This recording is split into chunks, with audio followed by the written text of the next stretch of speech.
அவங்க சரணடைஞ்சிருக்காங்க. அவங்கள நீங்க எடுத்து விசாரிக்கவே இல்லை, உடனே ரிமாண்ட் பண்ணி உள்ள வச்சுக்கிட்டீங்க. விசாரிக்கணும்ல, ஏன் கொன்ன, எதுக்கு கொன்ன, யார் சொல்லி கொன்ன, இவ்வளவு பெரிய தலைவர் உயிர் எடுக்கிறவங்களுக்கு உனக்கு என்ன, அவருக்கு பிரச்சனை என்ன, நோக்கம் என்ன, இதெல்லாம் வெளியில தெரிய வரணும்ல. அது இல்லையே, உள்ள வச்சு மூடிட்டீங்க, அதோட எல்லாத்தையும் மூடிட்டீங்க. இருந்தது சரி, அவர் தனியா எனக்கு துப்பாக்கி அனுமதிச்சார்ல, அவர் கொடுத்துருந்தீங்கல்ல, அவர் வச்சிருந்தாருல, தேர்தல் நேரத்தை ஒப்படைச்சார்ல, தேர்தல் முடிஞ்சவனாலாச்சு திருப்பி கேட்டார்ல, ஏன் கொடுக்கல, கேட்கறதுக்கு பதில் இருக்கா உங்ககிட்ட? உடனே முடிஞ்சவனா அவர் திருப்பி கேட்டார்ல, கொடுத்துருக்கலாம்ல. அவர் கையில துப்பாக்கி இருக்குன்னா நெருங்கி இருக்க மாட்டான், துப்பாக்கி இல்லைன்னு தெரிஞ்சிருச்சு. எப்படி தெரிஞ்சிச்சு அவனுக்கு? வீட்டு வாசல்ல வந்து வெட்டி கொண்டுடலாம்ங்கிற துணி வருதுன்னா ஒரு தலைவரை, அது எப்படி? நீங்க அப்ப துப்பாக்கி கொடுத்திருந்தா அவர் சுட வேணாம், எடுத்து காட்டியிருந்தாலே ஓடி இருப்பான்.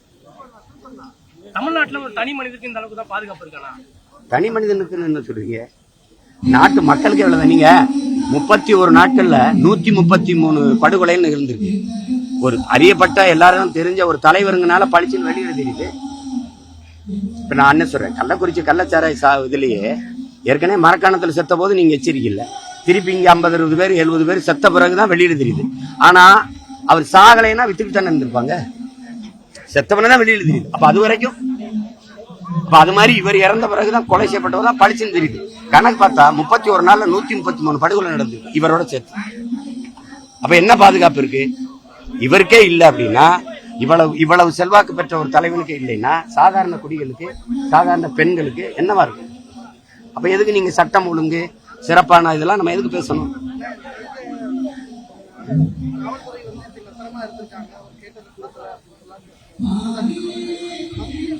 தம்பி, நான் கேட்கறதுக்கு ஒருதான், நீங்க 3 தடவை அவருக்கு த்ரெட்டன் இருக்குன்னு தெரிஞ்சு நாங்க எச்சரிச்சாங்க. அவரை எச்சரிச்சு என்ன பண்ணுவீங்க? அவரை தற்காத்துக்கணும். நீங்க அவருக்கு உரிய ப்ரொடெக்ஷனை கொடுத்துருக்கணுமா இல்லையா, பாதுகாப்பை கொடுத்துருக்கணுமா இல்லையா? சொல்லுங்க தம்பி. இப்ப எனக்கு கொலை மிரட்டல் இருக்குன்னு ஒருத்தர் சொல்லுது, அவர் கொலை செய்ய திட்டமிடுறாங்கன்னா பாதுகாக்க வேண்டிய பொறுப்பும் கடமையும் அரசுக்கும் காவல்துறைக்கும் இருக்கா இல்லையா? அவர்கிட்ட சொல்லிட்டோம் அப்படின்னு அவர் என்ன பண்ணுவாரு? அவர் வாடகைக்கு காவல்துறை, அவர் வாடகைக்கு பாதுகாப்பு வச்சுக்கிறாரு. எப்படி?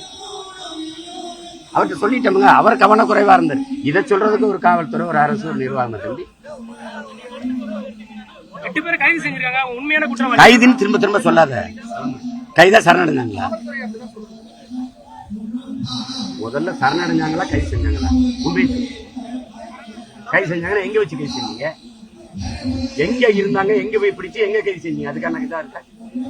சரணடைஞ்சாங்கன்னா இதுவரை சொல்லிட்டு இருக்கீங்க, அப்புறம் கைது செஞ்சாங்க.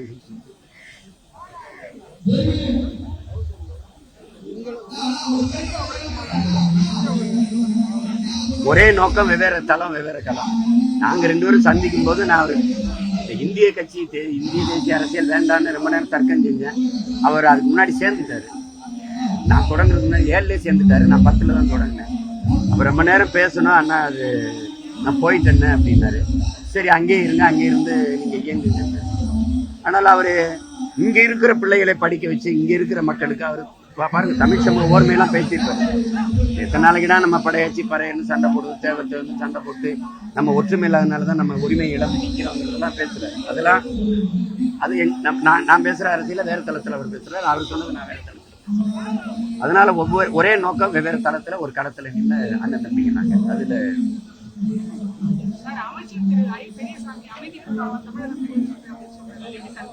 அதாவது தம்பி, இப்ப ஏழ்மையை ஒழிக்கிறது அப்படின்னா தம்பி, ஏழைகளை எல்லாம் கொண்டுட்டா ஏழ்மை ஒழிஞ்சிடும். இப்ப ஈழத்தை பார்த்தா நாடு அமைதியா இருக்கும்பாங்க, சுடுகாடு எப்பவுமே அமைதியா தான் இருக்கும். அமைதி பூங்காவா இருக்குன்னா, இந்த மாதிரி மக்கள் பிரச்சனைக்கு முன்னின்று போராடுகிற எல்லாரையும் கொண்டுட்டீங்கன்னா போராட எவனு வர மாட்டான், நாடு அமைதியாயிரும். அவ்வளவுதான். அதானே? அமைதி பூங்காலதான் 31 நாள்ல 133 பேர் கொல்லப்பட்டிருக்காங்க. சொல்லுங்க. இல்ல அவங்க பேசிக்கிறதான தம்பி. ஆமா, எங்க ஆட்சியில தவறு நடந்துச்சு, சட்டம் ஒழுங்கு தவறு தான் நடந்துருச்சு அப்படிதானே சொல்லணும். ஒரு வார்த்தை இருக்குல்ல, இது வேதனை அளிக்குது, வருத்தம் அளிக்குது, இந்த வார்த்தைகளை போட்ட வேண்டியதானே? அதான் இருக்கு தமிழ்ல, எடுத்து சொல்லிட்டு போக வேண்டியதானே?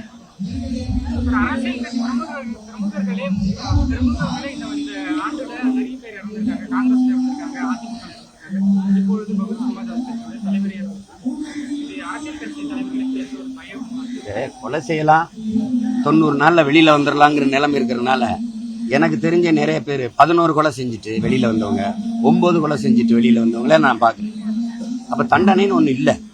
கேட்டா உரிய சாட்சியங்களோடு நிரூபிக்கலைங்கிறீங்க. ஒரு கொலையாளியை சாட்சி இந்த பார்த்தா கூட சாட்சி சொல்ல அஞ்சுகிற ஒரு சூழலை உருவாக்கிட்டீங்க.